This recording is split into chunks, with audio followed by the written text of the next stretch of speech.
Hello. हाँ सत साहब भगत जी। सत साहिब जी। हाँ पवन दास जी बोल रहे जी मैं करनाल से बोल रहा भगत सतपाल दास जी। जी बोलिए। हरियाणा से बोलिए।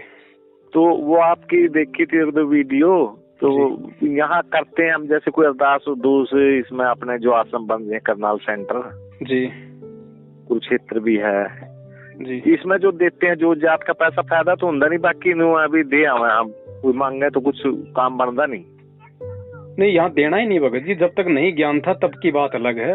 अब जब हमें मालूम पड़ गया, और आप तो हरियाणा से भगत जी, इन लोगों ने जाट आंदोलन में कितने पैसे दिए, अभी राजनीति में वोट डलवा के कितना बड़बड़ किया इन्होंने। भगत जी पैसा कहाँ जा रहा है? भगत का दान यदि कुपात्रों को दोगे तो लाभ कहाँ से होगा?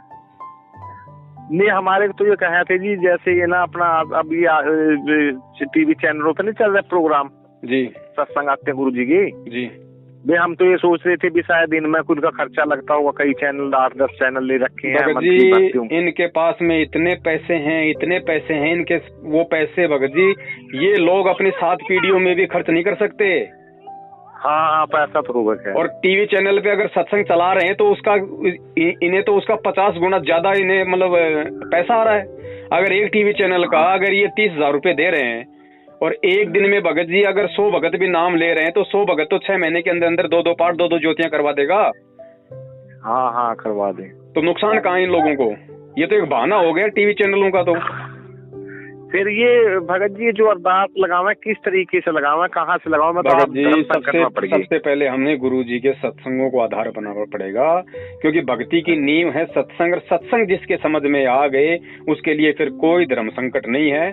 सत्संग क्या कहता है, गुरु जी का ज्ञान क्या कहता है? गुरु अंतर्यामी है ना। आप रोज संध्या आरती करते हो, संध्या आरती के एंड में क्या क्या आता है? अंतर्यामी एक आप आत्म के आधार, जो तुम छोड़ो हाथ तो मोई कौन उतारे पार। भगत जी अंतर्यामी को प्रार्थना लगाने वाला भगत ज्ञानवान नहीं हो सकता, वो मूर्ख की श्रेणी में आएगा। हाँ। आप अपने घर से परमात्मा को अरदास लगाओ, जहाँ आपने दरबार लगा रखा, जहाँ आप आरती करते हो, मंत्र करते हो, सत्संग सुनते हो, वही परमात्मा को दंडवत प्रणाम करके और मालिक को अंतर्यामी समझ के, क्यों जब तक हम गुरु को परमात्मा नहीं समझेंगे तब तक चाहे आप गुरु के सामने जाके अरदास कर लो तो भी आपकी अरदास गुरु स्वीकार नहीं करेगा। और जब हमने गुरु को परमात्मा मान लिया तो परमात्मा फिर अंतर्यामी होता है। अंतर्यामी से फिर प्रार्थना लगाने की जरूरत नहीं, आप अपने हृदय से प्रार्थना लगाओ। आप चाहे पहाड़ पे बैठ के परमात्मा को पुकार लो, वो आत्मा की पुकार सुनेगा भाई। हाँ जी, सीधी सी बात है। अब इसके लिए हम वहाँ नामदान केंद्रों पे जाएं, उन ठगों को ज्योति पाठ का पैसा दें, बीच में वो एजेंट बनाएं कि वो एजेंट हमारी बात गुरुजी तक पहुंचाएगा। हाँ जी ना वही था, वो बीच में इन्होंने डरा दिया था, वो लगा कर पीला सा पेज के लगा दिया।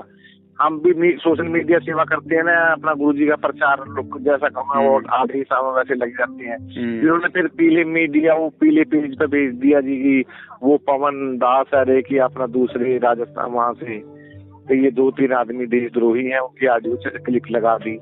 हम फिर डर गए, हमने कहा भी शायद का नाम खंडित हो जाएगा। हमने कहा परमात्मा का नाम ही क्या है जो खंडित हो जाएगा? मैं तो आपने विचार अलग है इनसे। सही बात। मैं तो जो वो परमात्मा नहीं जिसका नाम खंडित हो जाएगा, मैं कभी नाम खंडित होते ही नहीं जो असली नाम है। नाम से तो परमात्मा ने सृष्टि रची हुई है, जिस दिन नाम खंड हो गया उस दिन तो सृष्टि खंड हो जाएगी।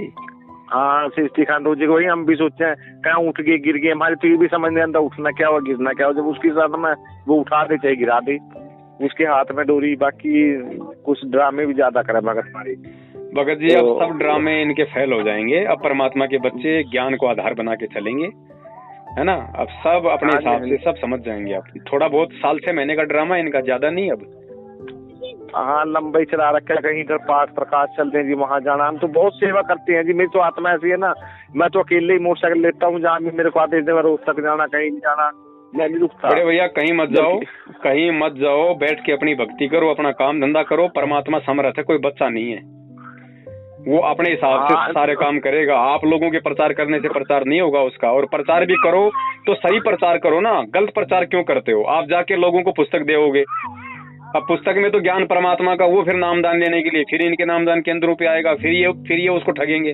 तो जिसको पुस्तक दो या तो उसको सच्चाई बताओ कि भाई ऐसा है, देखो ये पुस्तक परमात्मा की है, पुस्तक में ज्ञान है, ज्ञान आप समझो। और नाम दीक्षा जब गुरुजी आ जाएं तो गुरुजी के आने के बाद लेना। अभी जो जितने भी नामदान केंद्र है सही नहीं है, गुरुजी के आदेश से नहीं है, और बाकी आपकी मर्जी, मैंने आपको सच्चाई बता दी। इतना जरूर बोलो, वरना फिर आप दोषी हो जाओगे। हाँ हाँ हाँ ना, ये लगा दे, मैं सेवा सुबह तो कभी सोशल मीडिया कैंप लगाऊं, कभी वहाँ जाते रहते हम तो। भगत जी पता क्या है, ये तो एक दिन आपका यूट्यूब पे देखा, मैं पहले भी देखा था, 1 साल पहले 2 साल मेरी आपसे बात हुई थी। फिर उसके बाद इन्होंने डरा दिया जी कि जो वादी ईसाई है वहाँ से भाई जो ये 3-4 भक्तों के संपर्क में जाएगा उसका तो नाम खंडित हो जाएगा। हमने कहा चलो नाम नूम क्यों खंडित करा, हम अपने चलो लगे रहेंगे, जो अपनी जगह जैसे जिसके विचार है लगे रहेंगे। बाकी हमने कहा सुननी तो सबकी चाहिए ना, भी कौन क्या कह रहा है मानो तो अपने मन की, बाकी मगर तो आपकी बात कुछ लगी, हमने 1-2 भक्तों को सुनी जी आपके फेसबुक पे, इस पे तो मैंने कहा यार भगत जी कहे तो बात सही है, वो परमात्मा को तो नहीं कह रहे जी अपना सेंटर उन्होंने खोल रखा है, मैं कहीं उदाहरण नहीं मांग रही हैं। हमारे मेरठ में भी ऐसे हो रहा है, किधर मेरठ जिले में, यहाँ यूपी में। भगत जी हर जगह है, कहीं चले जाओ, जहाँ जहाँ इन्होंने दुकानें खोल रखी हैं, ये अपना धंधा सेट कर रखा है इन्होंने। हाँ मेरठ भी है आपका, एक वो पता नहीं कौन है भगत जी, उन्होंने अलग थोड़ा पर्चा अपने हिसाब से चला रखा, तो वो कह रहे थे एक भगत था वहाँ का, वहाँ भी हम जाते रहे कई बार, तो कहने लगे जी ये भगत जो है का इनके संपर्क में नहीं जाना, बस ये ऐसे हो जाएगा। मैंने कहा ऐसा क्या मुंह में थोड़ी पालेंगे यार, कोई बात नहीं। पहले भगत जी मेरठ में पहले मैं ही था वहाँ पे मतलब परमात्मा का सत्संग हुआ करता था, भक्तों को हम सच्चाई बताया करते थे, हर महीने इकट्ठे होते थे। फिर अभी पिछले 5-6 महीने से मेरठ वाले भी कुछ ऊपर मुंह करके चलने लग गए, तो दास ने मेरठ छोड़ दिया। हाँ हाँ वो बता रहा था कि भगत था हमारे यहाँ रामराज का, मेरठ जिले में वही मुजफ्फरनगर थोड़े लास्ट में इधर जाता था मीरापुर से जी, यहीं से नाम लिया था उन्होंने, तो मेरे को जान पहचान थी, मेरे को कहने लगे यहाँ 2 हैं नामदान सेंटर, उन्होंने अलग अलग चला रखे हैं, तो एक पे हम जाते हैं दूसरे पे नहीं जाना। मैं चल देख क्या कभी जाएंगे। नामदान सेंटर नहीं भगत जी, हमने ना कभी खोला ना कभी खोल सकते हम, ये तो कोई मैनेजमेंट वाला है, कोई नामदान वाला तो। हाँ हाँ बस वही उन्होंने अपना खोल रखा, तो आपको कह रहे थे भी एक और प्रचार कर रहे हैं, उनको देशद्रोही कर दिया गुरुजी ने। हाँ वो हम गुरुजी ने कभी जो हम सच्चाई बताते थे वो हम थे मेरठ में। हाँ हाँ तो 3 भक्तों का नाम ले रहे थे कि ये देशद्रोही है, वो गुरुद्रोही है, मतलब गुरुद्रोही है। तो देखो भगत जी ऐसा है, नाम आता है एक तो रामचंद्र जी का, हाँ रामचंद्र जी, एक नाम आता है संजय का, कानपुर वाले, दिल्ली वाले, हाँ एक वो संजय दिल्ली वाला और एक दास का। अब मैं आपको क्लियर कर देता हूँ, संजय जो है दिल्ली वाला वो तो भगत जी गुरुद्रोही हो चुका है, वो तो गुरु बन के बैठ गया।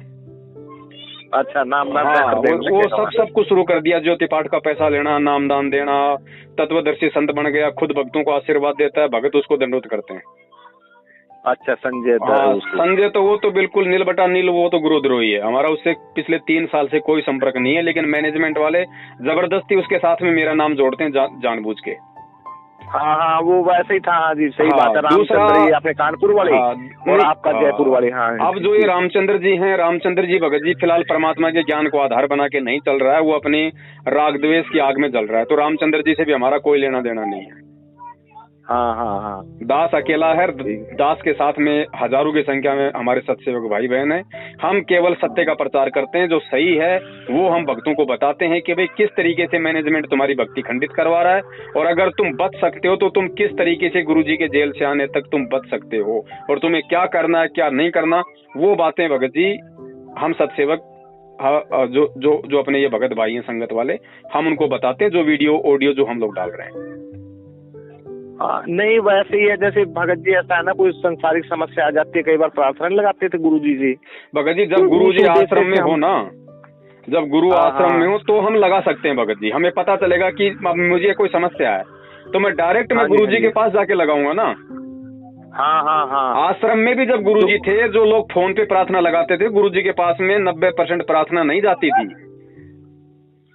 नहीं अब भी मैंने 1-2 बार लगाई, मेरी तो समस्या थी, मैं उसमें बड़ा परेशान हो गया। मैंने सोचा यार ये चक्कर क्या है, गुरुजी संत तो वचन पलते नहीं, और हमारे गुरुजी तो परमात्मा रूप है, पूर्ण परमात्मा है, वो उनके वचन कैसे बदल जाते हैं। जो हम प्रार्थना लगाते हैं, ज्योति और आदेश आ जाता है, ज्योति संकल्प कर लो, खाना कर लो, और जब दे भी आते हैं ना भी दे तो चलो वो काम बनते ही नहीं, बीच में टंग जी कई बार गुरु की तो वचन पलता नहीं।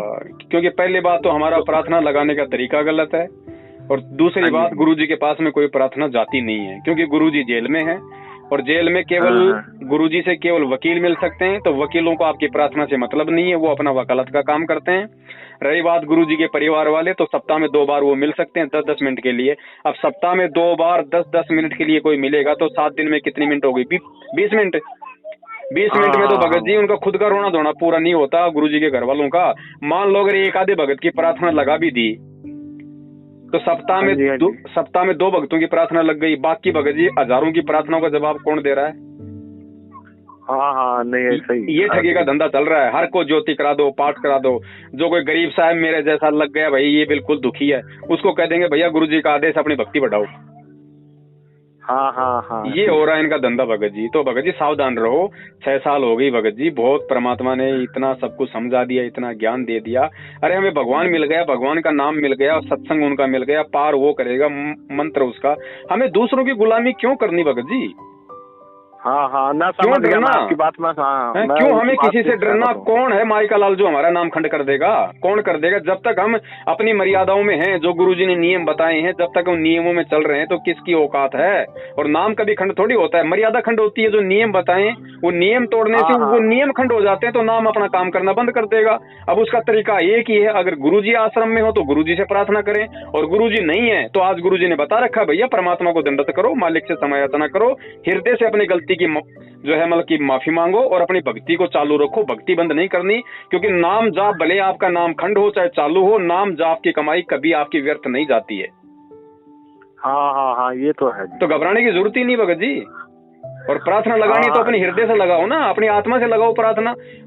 फिर वो अंतर्यामी क्या हुआ? एक बात बताइए, महाभारत के युद्ध में जब वो टटीरी ने भगत जी अपने अंडों की रक्षा के लिए भगवान से प्रार्थना की, हृदय से पुकारा, टटीरी को तो ये भी नहीं पता था कि कौन कबीर भगवान है, कौन राम है, कौन श्री कृष्ण है। जब परमात्मा उसकी पुकार सुन सकता है तो क्या हमारी नहीं सुनेगा आज? हाँ ठीक है। तो वो अंतर्यामी है भगत जी। हमने सबसे पहले गुरु को परमात्मा मानना पड़ेगा। हम गुरु को यदि खाली संत रामपाल जी मानेंगे, गांव धनाना, जिला सोनीपत, हरियाणा वाला, कि भाई ठीक है थोड़ा ज्ञान हो गया, 2-4 सत्संग कर रहा है, हमने गुरु बना लिया, तो भगत जी बात नहीं बनेगी। खुद वो कबीर परमात्मा संत रामपाल जी के चोले में धरती पे प्रकट है, ये आपके हृदय में अपने आप को बैठाना पड़ेगा। फिर देखो भगत जी कैसे आपकी सुनवाई नहीं होती, आपको प्रार्थना लगाने की जरूरत ही नहीं पड़ेगी। हाँ चलो यही ना, वही है संतुष्टि। गुरु जी तो अंदर है, वही तो बात है ना, गुरु जी से बात हो सकती है ना। और कोई सेवा नहीं है भगत जी वर्तमान में। यदि कोई सही सेवा है तो सबसे बड़ी सेवा तो आप परमात्मा की मर्यादा में रह के भक्ति करोगे, वो आपकी सेवा है। और उसके बाद यदि कोई सेवा है तो भगत जी इस मैनेजमेंट की पोल पट्टी खोलना सबसे बड़ी सेवा है, क्योंकि ये काल का एजेंट है और संगत की भक्ति को खंडित करवा रहा है, दुनिया को लूट रहा है। अब जैसे आप जाग गए, आपको कितनी संतुष्टि हुई। अब आप निर्भय होके, निडर होके आप अपनी भक्ति करोगे, आपको कोई डर नहीं, किसी का भय नहीं। तो इसी प्रकार जो हमारे 70% भाई बहन जो बेचारे डरे हुए हैं, जो गांव में रहते हैं, जिनको सच्चाई का नहीं पता, सोचो उनके साथ में क्या बीत रही होगी। दिन में कोई 2 पीले पर्चे निकाल के बेचारों को आदेश पे आदेश बता के उनको दबाया जा रहा है। हाँ वो तो ऐसा है ना जी भगत जी, जिसकी भावना है अब गुरु जी के प्रति अपने श्रद्धा है, उस श्रद्धा की तरीके से लगा है वो। अब उसको क्या पता कि आगे क्या हो रहा है। अब उसको जब हम बताएंगे सारे भगत भाई बहन मिलके, जब हम उनको बताएंगे सच्चाई, तभी तो वो भाई इनके जाल से बाहर निकलेगा। वरना आप एक बात बताइए, अभी इन्होंने आदेश निकाल दिया कि गुरु जी का सख्त आदेश है, जो हरियाणा और बिहार में बीजेपी को वोट नहीं देगा उसका नाम ही शुद्ध नहीं होगा। बताओ भगत जी ये घटिया आदेश कभी देंगे गुरु जी? अरे राजनीति नहीं करेगा, जो राजनेताओं के तलवे नहीं चाटेगा उसका तो नाम शुद्ध नहीं होगा है, और जो भक्ति करेगा उसका नाम खंड हो जाएगा। वही तो है ना, ये खंडित हो रही है। तो ये तो खैर मेरी बात भी समझ नहीं आती कि खंडित वंडित आना तो गलत बात है। इन्होंने तो परमात्मा के नाम को भगत जी कांच की बोतल बना दिया।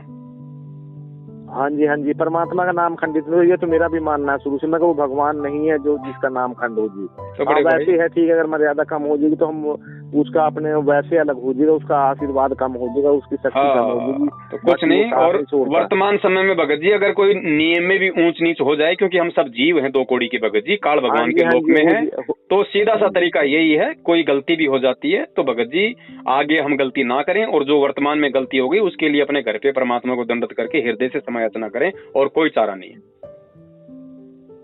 हाँ जी बस सीधा सा तरीका भगत जी, और निर्भय होके भक्ति करो। अरे परमात्मा के बच्चे होकर फिर हम इतने डरे हुए हैं, बताओ। बात में हमारे को डराया जा रहा है, हमारे से राजनीतियां करवाई जा रही हैं, कभी जाटों के आरक्षण में झोंक दिया जाता है। अरे निकम्मो आदमी, अगर ये घटिया राजनीति संत रामपाल जी ने अगर करनी होती, अगर उनके आदेश होते तो जेल में क्यों होते? नेता उनके चरणों में बैठे होते आज। हाँ ये तो है। तो भगत जी समझो इन चीजों को, इन काल एजेंटों से बाहर निकलो। हाँ वहाँ भी गए थे हम, उसमें बहुत घुमाया इन्होंने, जाट आंदोलन जब भी मन में तो था हमारे संशय, मैंने कहा ये ऐसा तो नहीं होता, पर बताओ क्या मिला भगत जी, भगत जी बताओ क्या मिला। उस समय तो ये लोग ये कह, जब हम लोग उस समय सच्चाई बताते थे तो ये लोग ये कहते थे कि तुम्हें नहीं पता, गुरुजी हरियाणा में जाटों के साथ में भाईचारा बढ़ाना चाहते हैं, इसलिए बीजेपी के खिलाफ जाट आंदोलन में शामिल होने का आदेश दिया है, ताकि हम हरियाणा के जाटों के साथ हो जाएंगे तो जो जाट लोग हैं वो गुरुजी के प्रति उस ठीक ठाक हो जाएंगे। ठीक है, तो उस समय तो इन्होंने ये बोल कर भक्तों को आग में झोंक दिया। आज ये उसी बीजेपी के तलवे चाट रहे हैं, तो बताओ हरियाणा वाले क्या वापस गुरुजी को गाड़ियां नहीं निकलेंगे आज? हाँ हाँ, ना हमें कुछ है, इसकी मनगढ़ंत कहानी तो है इसमें, तो बात मान। भगत जी पैसा लिया जाता है, करोड़ों में अरबों में सौदा किया जाता है भक्तों के वोट का, अरबों में सौदा किया जाता है। क्योंकि एक तो ये लोग मांझ उठे, ये उन राजनेताओं को बोल देंगे, पार्टियों को जो उनके बड़े बड़े अध्यक्ष हैं कि साहब हम संत रामपाल जी के शिष्य हैं, हम ही पूरा ये जो भक्तों के ऊपर हमारा कंट्रोल है और हमारे भगत 3 करोड़ हैं 4 करोड़ हैं, हमारे एक इशारे पे आपको वोट डलेंगे। और ये उनसे भगत जी करोड़ 2 करोड़ रुपए ले लेते हैं और भक्तों को पीला पर्चा लिख के आदेश निकाल देते हैं। ये इनका गेम है, ड्रामा है। हाँ वरना जो ये ऑडियो कैसे बना ली थी उन्होंने भगत जी, एक बार ऑडियो मेरे पे भेजा था क्लिप, मेरे पास भी भेजा था। आप एक बात बताओ, दुनिया में मोदी तो केवल एक ही है ना? हाँ जी हाँ जी। उसकी आवाज तो लाखों लोग निकाल रहे हैं। हाँ तो क्या नहीं हो सकता भगत जी? कलयुग किसका नाम है? हाँ ये है, तो ये हो सके जी। हाँ जी बात है, कुछ भी हो सकता है। अब ये कहते हैं कि अगर ऑडियो नकली है तो पवन दास क्यों नहीं बनवाता? अरे ये घटिया कर्म करने के लिए हमारे पास बस यही काम है क्या? हम क्यों करें? तुम कल को शराब पियोगे और तुम कहोगे अगर हम शराब पी रहे हैं तो पवन दास भी मतलब शराब पी के दिखाए, क्यों पिए भाई पवन दास? तो ये नकली ऑडियो बनाने का हमने को ठेका ले रखा क्या? तुम कुकर्म करोगे तो क्या हम भी करें? हाँ नहीं वो ऐसा था, आदेश संकेत तो मालिक कर देगा। मैं वहाँ जाता था, कुरुक्षेत्र था पहले, हमारे करनाल नामदान सेंटर नहीं था जी, कुरुक्षेत्र में था ये हरियाणा का जी, शुरू से चला था। तो वहाँ जाते थे तो वो जो लेते थे ना जब वो पाठ प्रकाश का पैसा वगैरह, तो अलग लिखते थे। वो कहते तू इसको अलग बही में लिखो, उसमें लिखो। मेरे को तो बात डाउट सा तो हुआ, मैं कुछ लगता है गड़बड़ सी, क्या करें, कभी इधर खाता चला कभी उधर। तो फिर मैंने सोचा क्या पता आदेश होगा इनका, कोई टेक्स्ट टुक्स बचाने के लिए छापा ना पड़ जाए, इसको करके लिखते होंगे इधर उधर कच्ची पक्की बही में। तो वैसे करते थे। फिर मैंने कहा होगा। फिर बाद में इधर भी गए 1-2 बार और लगा, मैं यार कुछ गलत है। फिर एक दिन आपका व्हाट्सएप चल रहा था, एक दिन कुदरती आ गया इस पे मेरे वाले फेसबुक पे, तो मैंने उसको फिर वो कर दिया भाई चल इसके मैसेज आते रहेंगे। फिर उसमें 2-4 प्रोग्राम देखे तो फिर मेरे को महसूस सा हुआ, मैं भी कुछ बात है तो गड़बड़ इनकी मैनेजमेंट वालों की, जो किससे कहानी बनाते रहे, कुछ सच्चाई तो कुछ और है बना। हम तो भगत जी देखो परमात्मा के लिए लगे, परमात्मा को चाहते हैं जी, और ये अपना फिर आगे क्या बनावा वो तो उनकी मर्जी है। इसलिए कुछ आदमी को ना वो नहीं हो जाता। देखो बड़े भाई, हम भक्ति मार्ग में, और भक्ति मार्ग में हम वही कर्म करेंगे जिस कर्म के लिए हमें गुरु ने आदेश दे रखा है। तो कौन से कर्म? या तो हम वो कर्म करें जो गुरुजी ने हमें सत्संगों में आदेश दे रखा है, और उसके अलावा भगत जी गुरु कोई आदेश नहीं देगा अलग से कि तुम राजनीति करो, तुम आरक्षणबाजी करो, तुम ये ढोंग करो, तुम ये पाखंड करो। तो भाई वर्तमान में जितने भी इन्होंने आदेश बताए हैं, क्या किसी ने गुरुजी के मुंह से सुने हैं 6 साल से? तो भगत जी फिर ऐसी भक्ति कहाँ बनेगी? ये तो मतलब मनमाना आचरण हो गया। हम दुनिया को तो ये पुस्तकें बांट के संदेशा देते हैं कि देखो गीता जी अध्याय नंबर 16 श्लोक नंबर 23 में लिखा है कि जो शास्त्र विधि को त्याग के मनमाना आचरण करता है उसको ना कोई लाभ होता है ना सिद्धि होती है। अरे तो निकम्मो आदमी, भक्ति मार्ग में आके राजनीति करना क्या शास्त्र विधि को त्याग के मनमाना आचरण नहीं है? तो भगत जी अब समझना पड़ेगा। अगर यूं ही मूर्ख बने रहेंगे तो भगत जी कभी सतलोक की प्राप्ति नहीं होगी, और संघर्ष करना पड़ेगा। खुद समझो, अपने भगत भाई बहनों को समझाओ भगत जी। नहीं हमारे पता क्या भगत जी, एक बार यो संदेश आया भी जो नाम सत्संग लेने या नाम दान करने कहीं चले जाओ, जो दान दक्षिणा है वो अपने सेंटर पे देना है और कहीं नहीं देना। मैंने कहा फिर जो गुरु का मान लो कुरुक्षेत्र में है, करनाल है, इधर और है, पानीपत है, तो मतलब जो दान है वो कहीं भी दे सके। जब इनको विश्वास नहीं है ना भगत जी, क्योंकि ये सारी दुकानें अलग अलग हैं, हर लोग अपने हिसाब से खाते हैं, तो इनको विश्वास नहीं है ना। इनको विश्वास नहीं है क्योंकि सबको पता है कि ये पाखंड है, ये ड्रामा है। संगत तो बेचारी बोली है, मैनेजमेंट वालों को तो सब पता है कि तुम क्या ड्रामा कर रहे हो। हाँ वो आया मैसेज, कहने लगे जी कहीं भी जाओ, कुछ भी करो, कहीं सत्संग कहीं भी सुन सकते हो, लेकिन नाम जो ज्योतिपात का पैसा है इसका है वो आपने उस पैसा नामदान सेंटर पर देना है। यही तो है भगत जी। ये कुरुक्षेत्र में बैठा है वो पुरुषोत्तम सैनी वो अपने हिसाब से अलग पार्टी लेके बैठा है हैं, और जो अपने ये हैं ये अपने अलग बैठे हैं। भगत जी कौन सा ये सरकारी काम है? एक बात बताओ, आप नामदान केंद्र पे जाते हो, 100 रुपए आप डाल के आ गए, पाठ ज्योति करा गए, कौन सा सरकार को रजिस्टर दिखाना पड़ता है? कौन सा ये सरकारी काम है? जितने मर्जी नामदान केंद्र वाला खाओ, जो बच जाए वो ऊपर स्टेट कोऑर्डिनेटर ले जाओ, फिर ऊपर थोड़ा बहुत मैनेजमेंट ले लो, ये तो पूरा धंधा चल रहा है। हाँ। तो भगत जी धंधे में भागीदार होना भी परमात्मा का दोषी बनना है। एक रुपया मत दे देना भूल के भी, सच्चाई का पता लगने के बाद अनजाने में आपने लाख दे दिया हो, उसका दोष नहीं आपको। लेकिन अब जानबूझ के सांचे तजय करे झूठे से ने, परमात्मा कहते हैं उसकी संगति तो परमात्मा सौपन में भी ना दे। अब गलती मत कर देना भगत जी। अभी भी किया था भगत जी, मैं तो जहाँ मेरे देश आता ना इस पर व्हाट्सएप ग्रुप में, ग्रुप की तरफ से जहाँ भी आवा मैं तो वहीं अपना चला जाता हूँ। और रोहतक में था कई दिन चला उनका ज्योति ये चल रहा है। अब दिल्ली में तो उनका पता कहाँ चल रहा, 54-55 दिन हो गए, पता नहीं कितने दिन हो गए। मैं शायद वो खत्म ही ना हो कभी। मनमाना आचरण है भगत जी, मनमाना आचरण है। पाठ प्रकाश केवल 3 दिन का होता है, इनको तो माया चाहिए, भक्तों को ठगने से मतलब है। ये तो 1 साल तक भी चला देंगे, लेकिन हम यदि उनके उस काम में शामिल होंगे, सहयोग देंगे, यदि हम इनके आश्रमों में जाएंगे, इनके नामदान केंद्रों पे जाएंगे, इनको ज्योति पाठ का पैसा देंगे, इनके कहने से हम कोई भी सेवा करेंगे, भगत जी हम परमात्मा के दोषी बन रहे हैं, सीधी सी बात है। क्योंकि ये काल के एजेंट है, ये परमात्मा के भगत नहीं है। इनकी वजह से आज गुरु जेल में बैठा है, बरवाला कांड इन्हीं की देन है। तो हम किन लोगों के आदेशों पे चल रहे हैं, किन लोगों का सहयोग कर रहे हैं, भगत जी विचार कर लेना। हमारा इनसे कोई मतलब नहीं है, कारकट संबंध नाता तोड़ दो। आपका अपने गुरु से मतलब है, और गुरु जेल से बाहर आए तब देखना क्या करना है, कहाँ जाना है, बस उससे पहले कुछ नहीं। अपनी भक्ति करो, अपना काम धंधा करो। हाँ ये पहले तो, अब तो लॉकडाउन से पहले यहाँ भी हाजिरी लगवाते थे, इसका भी कुछ फायदा था जो अपना जाते थे। कहाँ का फायदा मिलेगा? क्या मिलता है वहाँ पे? हिसार जाके पुलिस वालों की गालियां, पुलिस वालों के डंडे, 10 गाड़ी हम खाएं, 10 गाड़ी वो गुरुजी को दिलवा दे हम, बस हो गया, राम नाम सत्य, आ जाओ अपने घर पे। हाँ ऐसा ही हुआ। और क्या मिलेगा? अरे अगर हिसार में दंडोत करने से अगर भगवान मिलेगा, तो घर में जो आश्रम हमने बना रखा है, दरबार लगा रखा है, वहाँ जो दंडोत करते तो क्या हम दीवारों के सामने कर रहे हैं? फिर क्या उस दंडोत की कोई वैल्यू नहीं है? भगत जी परमात्मा यही तो देख रहा है कि मेरे से ज्ञान लेने के बाद भगत कितना मूर्ख बन सकता है। परीक्षा क्या होती है? और जाते थे जी, वो लुक का जाया करते थे, पुलिस वाला कभी पकड़ न लेते थे, 2 प्रकार दे कहीं तो फिर और अगर इतने बड़े अगर भगत थे कि हिसार जाए बिना रह नहीं सकते, तो कोरोना में जाते आप जाके दिखाओ ना। हाँ ये तो है। अगर इतने बड़े अगर अपने आप में अगर भगत बन रहे थे कि हम तो रह ही नहीं सकते हिसार जाए बिना, वो कोरोना ने सबकी ऐसी की तैसी कर दी, अब क्यों डर गए? एक कोरोना ने तुम्हारे को रोक दिया भगवान से मिलने से। ये सब दिखावा है, ढोंग है भगत जी। दर्शन करने से कोई पार नहीं होता, ध्यान रखना। और जब गुरुजी आश्रम में आ जाएंगे तब देखेंगे, ये हिसार जाने वाले देखे आश्रम में कितनी बार जाएंगे, फिर कहेंगे भाई टाइम नहीं अब की बार, अगली बार देखेंगे। ये तो है जी। तो भगत जी हमें ड्रामा नहीं करना, हमें भक्ति करनी है भाई, चाहे थोड़ी कर लो लेकिन भक्ति सही कर लो। हाँ ये तो है। चलो ठीक है बड़े भाई, ध्यान रखो अपना, आगे से दास का तो यही निवेदन है, बाकी तो आपकी समझ है। नहीं कोई नहीं जी, ठीक है। मैं कल लगा रहा था, फोन लगा नहीं जी, काफी टाइम, सारा दिन बिजी चल रहा था। भगत जी बहुत सारी सेवाएं हैं, फिर क्या करें बड़े भाई, फोन भी इतने आते हैं जिनकी कोई गिनती नहीं है। हाँ जी ये तो अचानक कुदरती आज लग गया। हाँ चलो ठीक है बड़े भाई, है ना। सत साई जय हो बंदी छोड़ के।